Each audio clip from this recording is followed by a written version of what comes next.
Esse vídeo demorou 6 meses para ser feito, que foi exatamente o tempo que a gente demorou para planejar e executar a construção dessas caixas. E o vídeo acabou ficando um pouco longo, mas eu deixo aqui como uma espécie de um curso com várias dicas importantes para quem quer construir sua caixa, principalmente com as diversas etapas e onde é que a gente consegue as informações quando isso for necessário. Se tiver alguma informação que você já conhece, você usa os links que estão aí na descrição para pular direto para a parte que você tem curiosidade de conhecer. A ideia desse vídeo é mostrar, passo a passo, todas as etapas necessárias para que a gente construa uma caixa de som de boa qualidade, sem perder tempo, sem desperdiçar material, mas atendendo às especificações que a gente vai definir para essas caixas. No caso, estamos mostrando uma caixa do tipo duto sintonizado, ou base reflex, como também é chamado.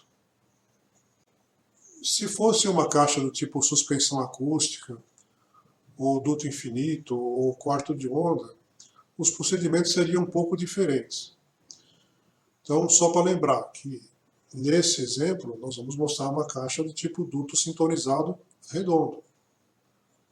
No vídeo anterior, nós definimos quais seriam os requisitos fundamentais, os mais importantes para esse projeto.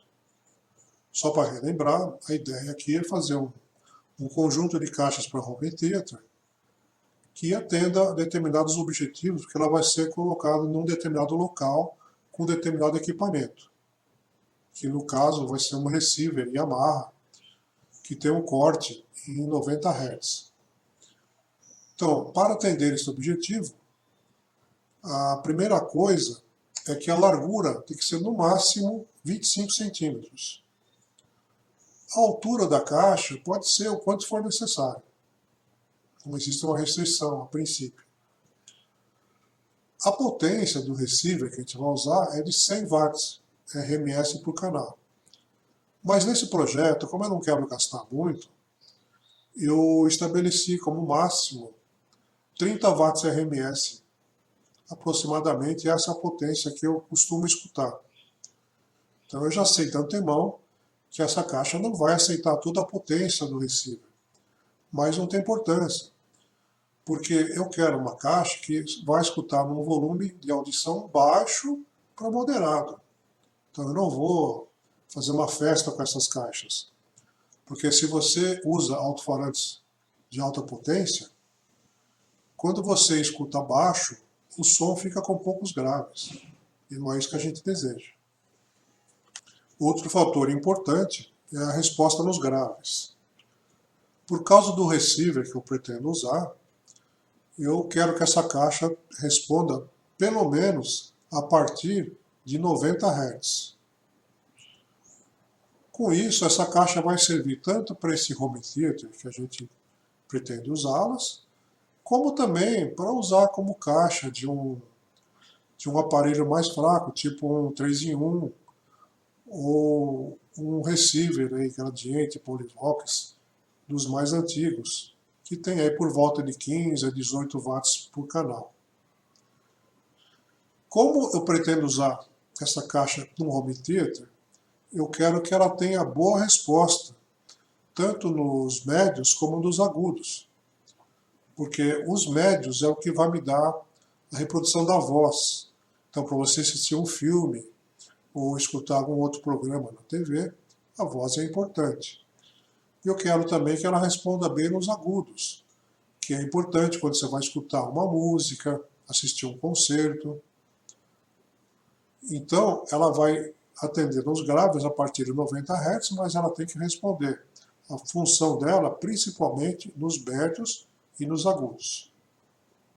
A intenção desse vídeo, então, é principalmente mostrar o método, ou melhor, um dos métodos que a gente pode usar para projetar uma caixa e depois conferir o resultado.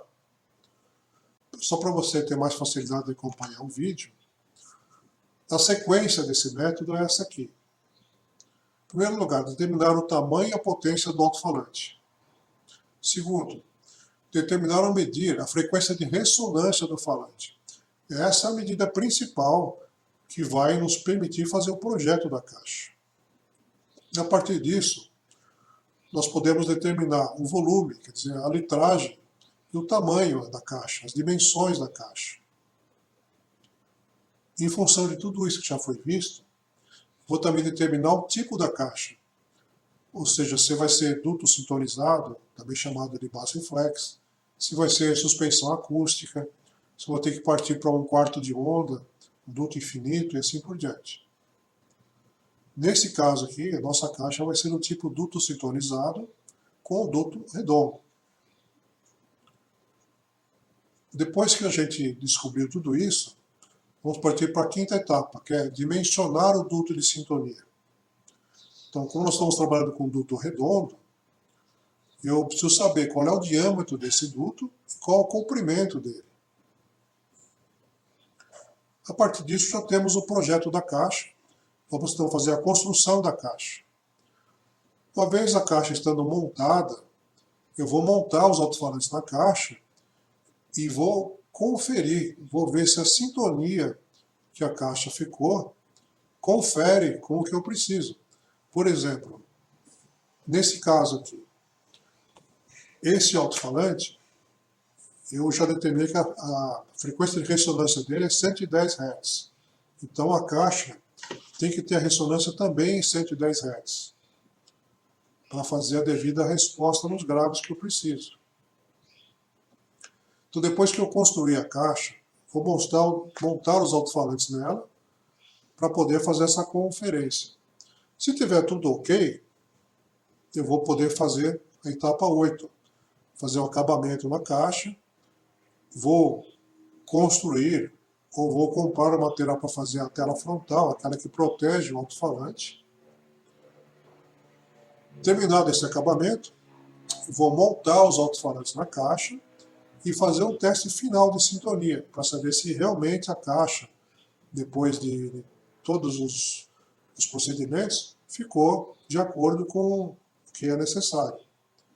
E depois, com tudo montadinho, posso fazer um teste final da resposta de frequência, para saber se a resposta da caixa está linear ao longo de todo o espectro. Só para lembrar, o ouvido humano escuta entre 20 Hz a 20 kHz. Mas os extremos dificilmente a gente alcança.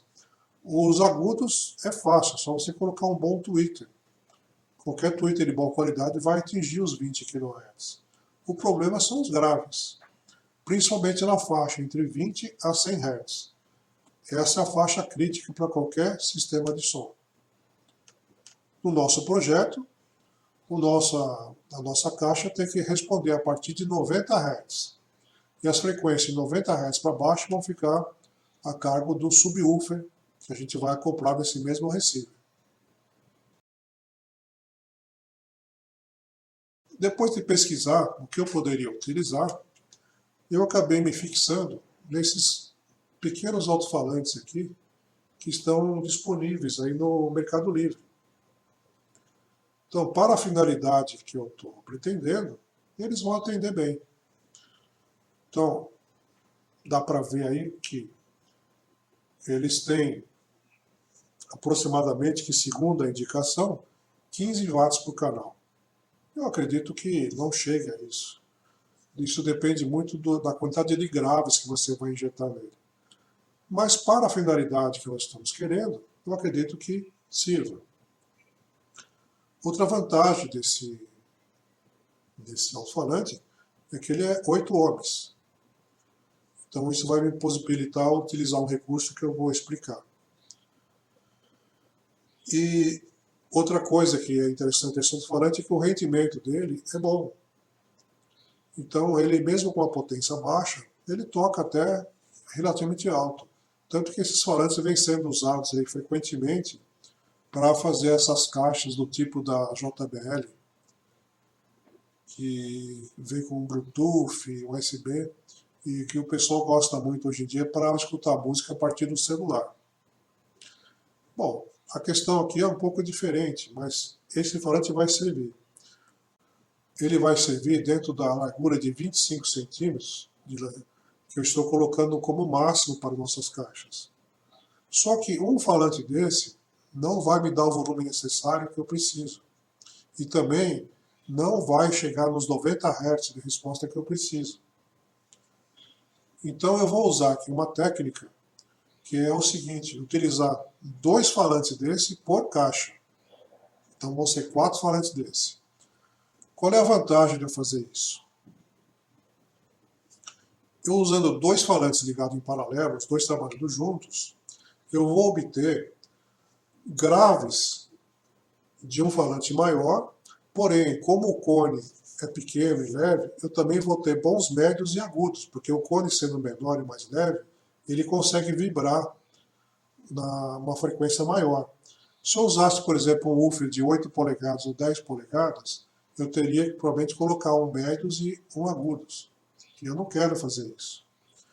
Então a técnica aqui é utilizar 2 falantes, porque eu vou obter, como esse falante aqui tem 5 polegadas, fazendo as contas de área de cone, eu vou obter com 2 falantes desse o grave que eu obteria com um alto-falante de 7 polegadas e meia.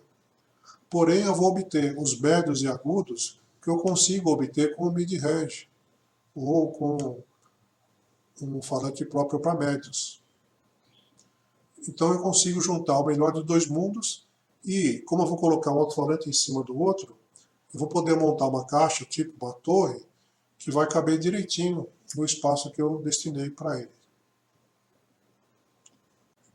Esses falantes foram comprados então, no Mercado Livre e custaram o valor de R$150, 4 peças. Então não chega a R$40 cada um, que é um valor bastante acessível para o projeto que eu estou começando.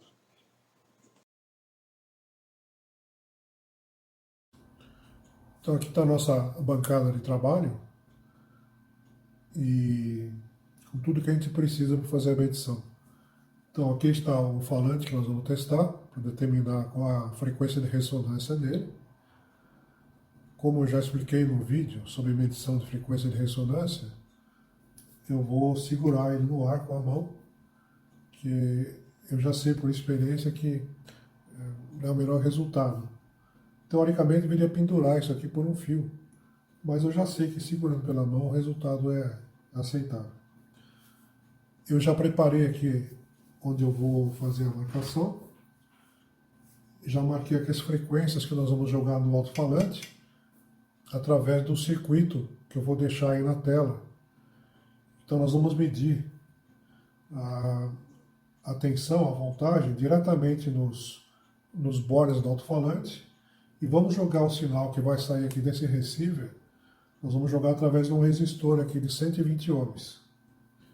Aqui eu tenho um PC, onde eu já tenho uma faixa gravada com as frequências que a gente vai usar. No caso, eu vou fazer a medição entre 160 Hz até 70 Hz. Eu vou baixando até chegar em 70 Hz. Eu já sei, porque já fiz a medição antes, eu sei que a frequência desse alto-falante é 110 Hz. Então eu vou fazer aqui apenas uma demonstração como que eu cheguei nesse valor. Então o que eu vou fazer agora é colocar aqui as frequências para tocar. Vou marcando aqui as medidas que eu estou fazendo ali no nosso milivoltímetro. Onde der a maior voltagem, vai ser a frequência de ressonância. Se você estiver em dúvida, veja aqui no canal o vídeo que nós temos especificamente sobre medição da frequência de ressonância de um alto-falante, tá bom? Vamos fazer então aqui a medição. 160 Hz está dando ali 350 milivolts. 150 Hz, 380 milivolts. 140 Hz, 420 milivolts. 70 Hz, 380 milivolts. Traçando um gráfico, que eu vou deixar aí na tela também, nós vemos que a maior voltagem aqui foi exatamente em 110 Hz. Então essa é a frequência de ressonância do nosso alto-falante, e é com essa frequência que nós vamos fazer um cálculo da caixa, para saber as dimensões do duto de sintonia. O resultado dessa medição foi meio frustrante. A princípio, parecia que esse alto-falante não ia servir para o projeto.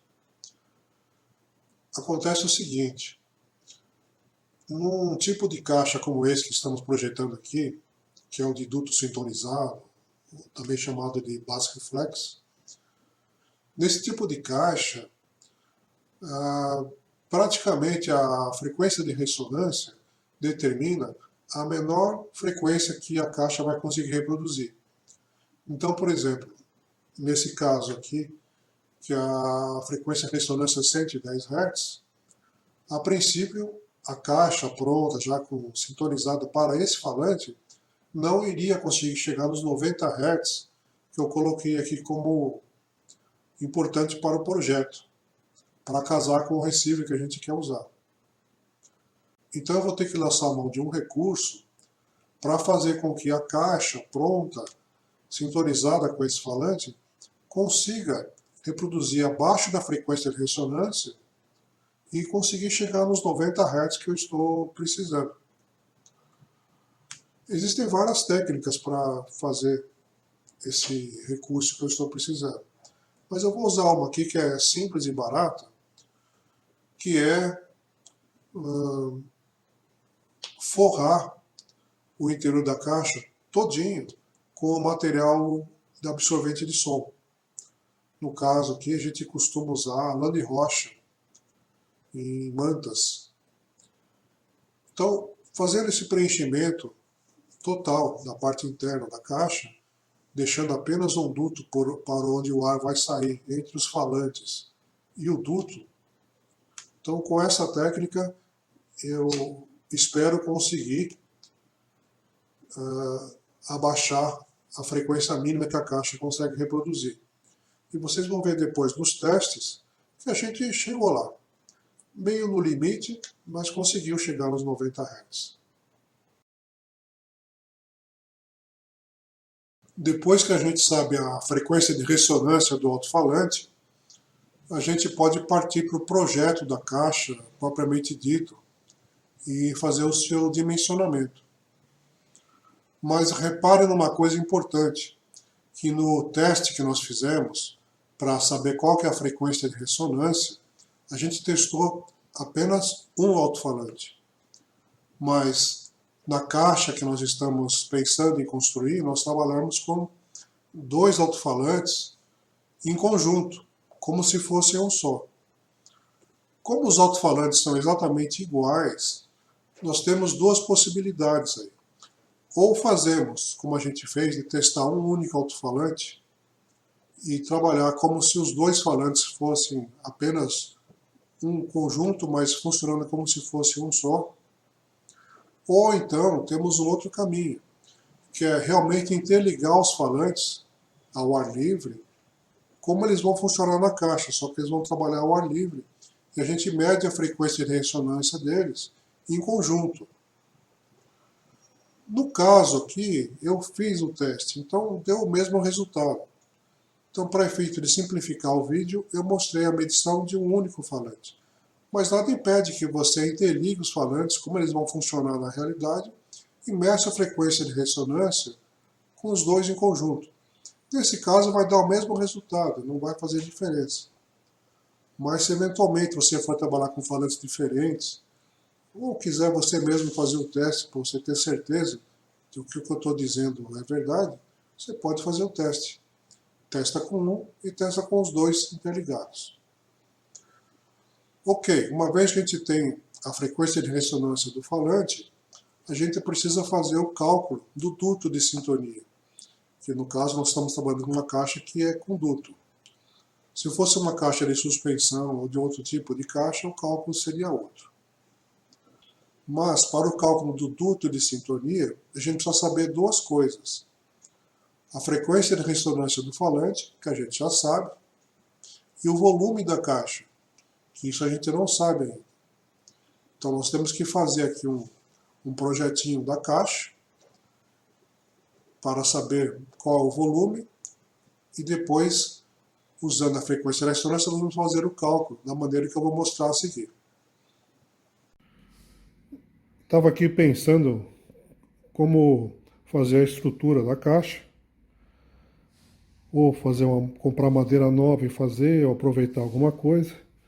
Aí, procurando aqui no nosso estoque, encontrei essa caixa aqui, que foi um protótipo de uma caixa que a gente projetou e construiu aí para um cliente, e sobrou aqui essa estrutura.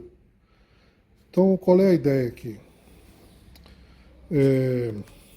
Fechar esse buraco, e nós vamos cortar aqui ao meio.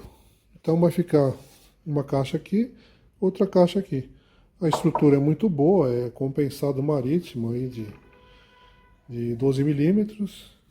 Então acho que para a finalidade que ele está querendo, vai servir. Então o que nós vamos fazer agora é o serviço de marcenaria. Cortar,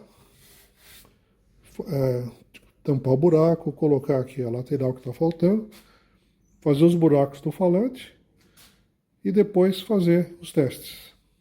Então com isso eu já vou saber quais são as medidas da nossa caixa.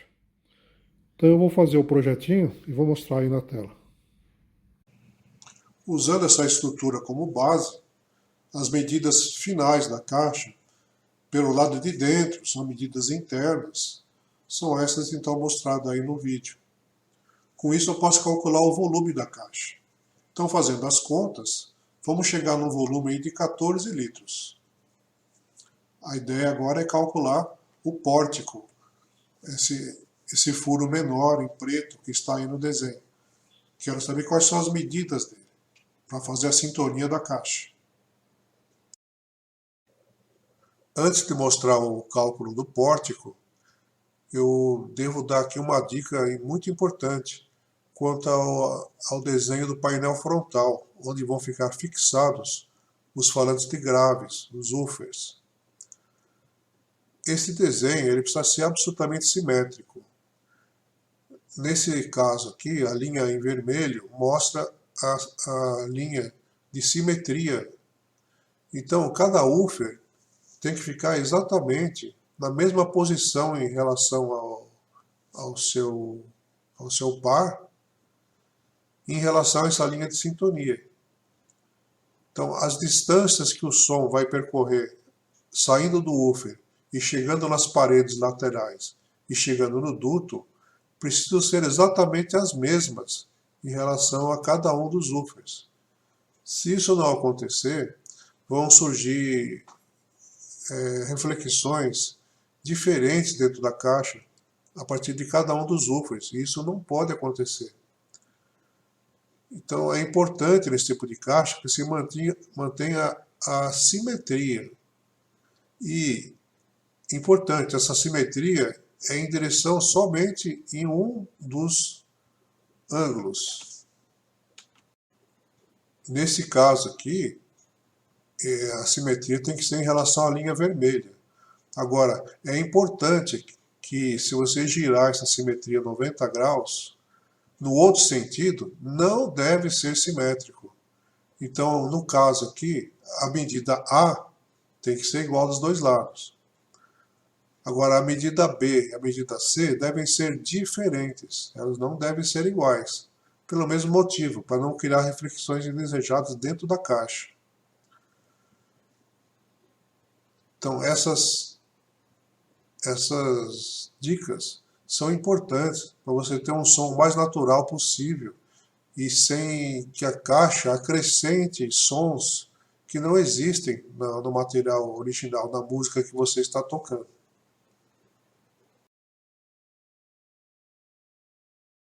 Eu coloquei esse item 4, que seria a escolha do tipo de caixa, aqui nesse vídeo, só para ele ficar completinho especificando as diversas etapas que você tem quando você vai projetar uma caixa.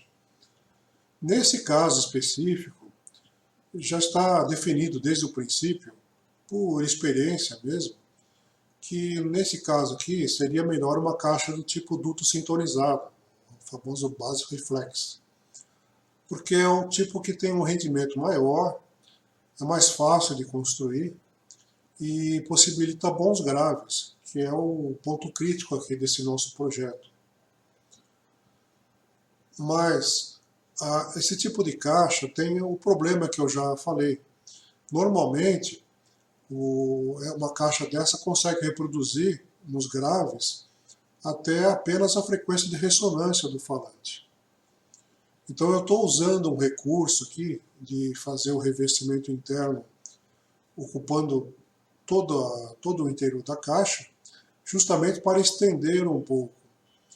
Esse recurso aí de ocupar todo o interior foi herdado de um outro tipo de caixa muito popular e que é um concorrente direto aí do duto sintonizado, que é a caixa com suspensão acústica, ou também chamado de caixa selada, onde a parte interna não tem qualquer comunicação com o exterior.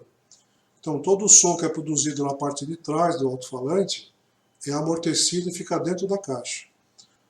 Agora, existem outros tipos de caixa também que eventualmente eu vou abordar aqui no vídeo, no canal. Por exemplo, a caixa de quarto de onda, a caixa com duto infinito, tem diversos tipos de duto também. Pode-se combinar esses vários tipos, enfim. Existem aí muitos tipos de caixa que podem ser usados. Que a grande dificuldade sempre é em relação aos graves, porque os médios e o agudos você resolve usando um bom alto-falante. Agora, os graves dependem da interação e do tipo do alto-falante e de como que o som da parte de trás dele é tratado. Então fica aqui só esse registro e vamos continuar então com o nosso projeto da caixa, fazendo o cálculo do duto de sintonia. A fórmula para calcular o pórtico é essa que está aí. L igual a 2,35625 vezes 10 a quarta, diâmetro do pórtico ao quadrado, vezes o número de pórticos, dividido pelo volume da caixa, frequência de ressonância ao quadrado, menos K, que é um coeficiente, multiplicado por dV, que é o diâmetro do pórtico. Você pode, por exemplo, colocar essa fórmula numa planilha de Excel e fazer os cálculos. Existem também sites que fazem esse cálculo. Eu coloquei aqui um que eu costumo usar de vez em quando, que é o mh-audio.nl/calculators, que é um site holandês que tem vários tipos de cálculo lá. Essa tela que está mostrando aqui é desse site. Então, como é que funciona isso? Aqui em dV, você vai colocar o diâmetro do pórtico que você quer. NP, no caso aqui, é um buraco só, um pórtico só. VB é o volume da caixa, que é 14 litros. FB é a frequência de ressonância do alto-falante, que no nosso caso é 110 Hz. O K é um coeficiente, normalmente é 0,7, mas nesse caso é 0,6, porque nós vamos simplesmente fazer um buraco na frente da caixa com a espessura da madeira, que é de 1,5 cm. Então, fazendo aqui o cálculo, você vai ver que a medida do LV foi de 1,54 centímetros, que é exatamente a espessura da nossa madeira na frente, onde vai ficar o pórtico. Se essa medida fosse diferente, ou se você quiser usar um comprimento maior, você teria que alterar o dV. Você muda ali o dV para o tamanho que você quer e ele vai automaticamente recalcular o LV, que é o comprimento do pórtico. Agora que os cálculos estão feitos, fica a comprovação de que a caixa é viável. Então ela vai atender às nossas condições dentro de dimensões, resposta, de frequência, etc. Então o passo seguinte agora seria fazer a construção física da caixa mesmo. No nosso caso foi um pouco mais simples, porque a gente já tinha uma estrutura de caixa pronta, mas se não fosse o caso, teríamos que mandar fazer, ou a gente mesmo arregaçar as mangas e fazer o serviço. No caso, a gente encaminhou aquela estrutura de caixa para um parceiro nosso, que é marceneiro, e ele fez as devidas adaptações e também cuidou do acabamento da caixa e nos mandou de volta. Feito isso, a gente pode então montar os alto-falantes na caixa e fazer o teste para ver se o cálculo que foi feito se confirma na prática.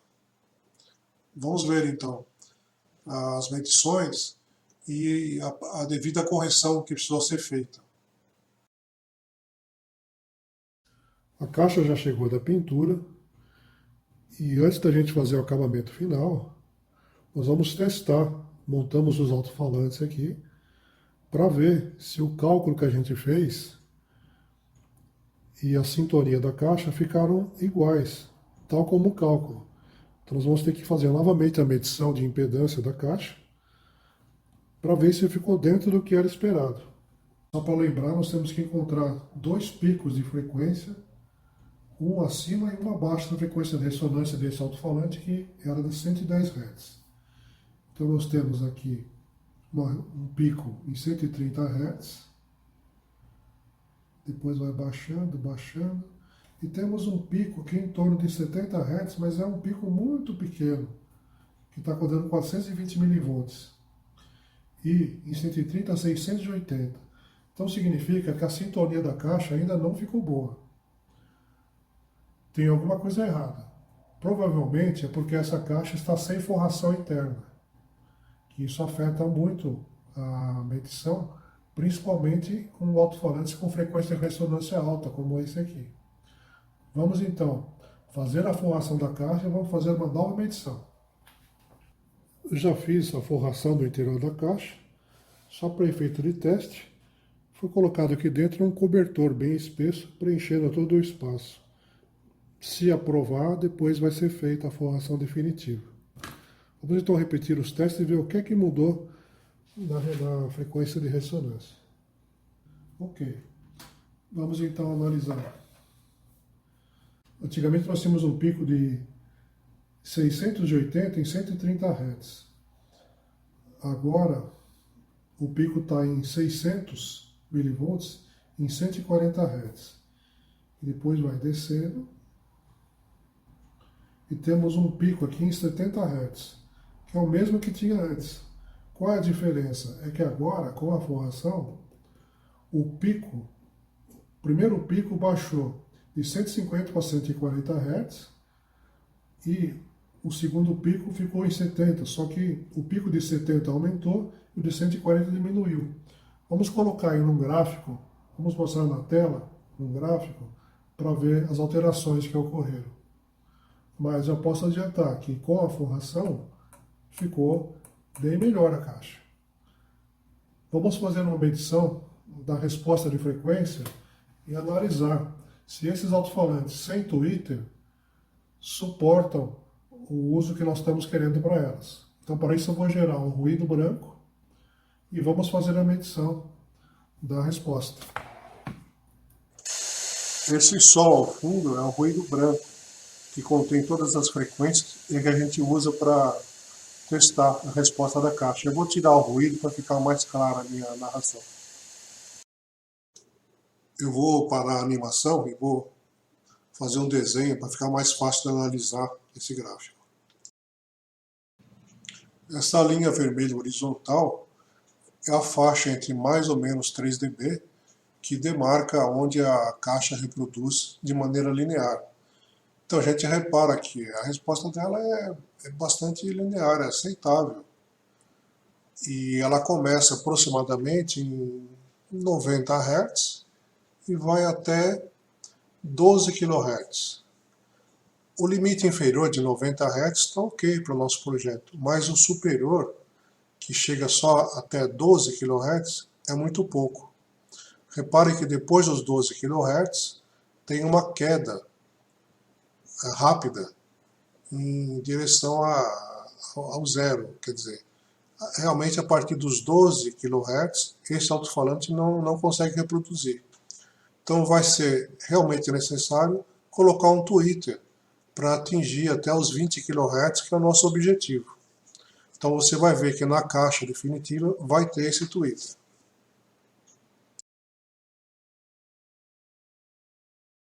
Uma vez que você está com o projeto da caixa testado e aprovado, é a hora então de fazer o acabamento.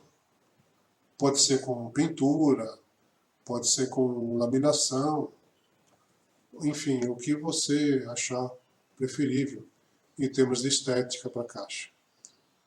No nosso caso, isso não vai ser necessário, porque a caixa já veio pronta do nosso marceneiro. Mas os testes mostraram que ficou faltando um item importante, que é o tweeter. No projeto inicial não tinha sido pensado em tweeter. A ideia é que, usando um falante de 5 polegadas, ele conseguisse reproduzir aí pelo menos até uns 15 kHz, que não foi o caso. Então nós vamos ter que interferir aí no painel frontal e fazer a abertura para instalar um tweeter. Fora isso, a caixa se mostrou adequada. Uma coisa que o marceneiro não tinha feito, até porque a gente não sabia se esse design de caixa estava aprovado e ia passar nos testes, é a tela frontal. Então a tela frontal foi feita durante a construção da caixa, depois que nós fizemos os primeiros testes, que não está mostrado aqui no vídeo. Vamos ver como foi feita a tela frontal e depois a gente segue aqui nas etapas desse vídeo. As caixas chegaram no acabamento. Então, antes de ser feito o último retoque, o verniz e na pintura, nós cuidamos aqui de fazer a instalação, a construção e a instalação da moldura onde vai ser fixada a tela frontal. Então, aqui vai uma tela com tecido ortofônico. Essa tela vai ser presa no painel através desses clipes. Então agora é fazer o acabamento final, depois montar toda a parte de dentro com a forração, que nessa caixa é muito importante, e depois terminar aqui a construção do painel frontal e fazer a montagem final da caixa. A primeira coisa é separar tudo que a gente vai precisar e deixar organizado para não perder nada, para não quebrar nada e para não perder tempo. Aqui eu estou com a caixa em si, com a estrutura já totalmente terminada, acabamento pronto, só falta montar os componentes. Essa caixa aqui, ela utiliza 2 woofers, que estão aqui separados, e um tweeter. Tem os parafusos, massa de vedação, super importante. Essa caixa tem um divisor de frequência simples, que no caso vai ser simplesmente um capacitor e um resistor. E aqui nós temos a manta de absorção acústica que vai ser montada dentro da caixa. Depois que a gente faz a montagem final da caixa, o correto é você fazer novamente a medição da sintonia. Isso é recomendável porque depois que você monta, aí você está usando realmente os materiais que foram indicados, como por exemplo a forração que você planejou, a fixação dos alto-falantes já agora está com a massa de vedação, e enfim, tem vários detalhes que podem alterar o funcionamento da caixa. Então o correto seria fazer novamente a aferição da sintonia da caixa, medindo a impedância e obtendo aqueles 2 picos e assim por diante. Eu não vou mostrar isso aqui no vídeo porque foi feita essa medição, mas ela ficou exatamente igual àquela que a gente já tinha feito antes de fazer a montagem final das caixas. Então, para não ficar um vídeo muito longo, eu vou deixar de apresentar aqui, mas fica aqui a informação que foi feita a aferição e ficou igual, está perfeito, a sintonia está ótima. E isso vai ser comprovado na etapa a seguir, onde nós vamos medir a resposta de frequência da caixa e vamos fazer um teste de audição. Eu montei as caixas aqui no nosso sistema de teste, que é a nossa bancada de trabalho. Ali está o computador, que a gente vai gerar um sinal de ruído branco e vamos medir a resposta de frequência das caixas usando o ruído branco. Já foi feita a medição da impedância. As caixas, depois da montagem, ficaram perfeitas, de acordo com o que tinha que ser. Então agora falta fazer a medição da resposta de frequência, fazer um teste com o subwoofer, ainda na bancada, e depois fazer o teste de audição no sistema realmente onde essa caixa foi projetada para funcionar. Vamos lá então, fazer a primeira medição de resposta de frequência. Esse é um teste da resposta de frequência com ruído branco, com as caixas montadas na bancada de teste, já totalmente montadas. Repare que a resposta nos agudos vai além dos 20 kHz. E nos graves, ele está reproduzindo aí aproximadamente a partir dos 50 Hz. Então foi um ganho bastante grande em relação à montagem provisória que a gente tinha feito, devido à melhor forração e à melhor vedação dos alto-falantes. Aqui as caixas estão na mesma posição, no mesmo sistema, só que foi ligado o subwoofer, que faz parte do nosso sistema de teste. É um subwoofer aí fantástico da Pioneer, antigo, porém muito bom. E com esse subwoofer, essas caixas estão chegando aí facilmente, no conjunto, a 20 Hz. Então nós temos aqui a resposta ideal de qualquer sistema, de 20 Hz a 20 kHz. Mostrando que o nosso sistema está muito bom. Aqui as caixas estão reproduzindo a nossa música de teste. Então repare que os 20 Hz aparecem aqui com bastante destaque. E nos agudos, ele está cortando aproximadamente em 14 kHz, porque essa música que a gente está escutando aqui foi retirada de um MP3 de 128K. Então é normal que ele corte aí mais ou menos em 14 kHz. Mas o som está muito bom, impressionante mesmo.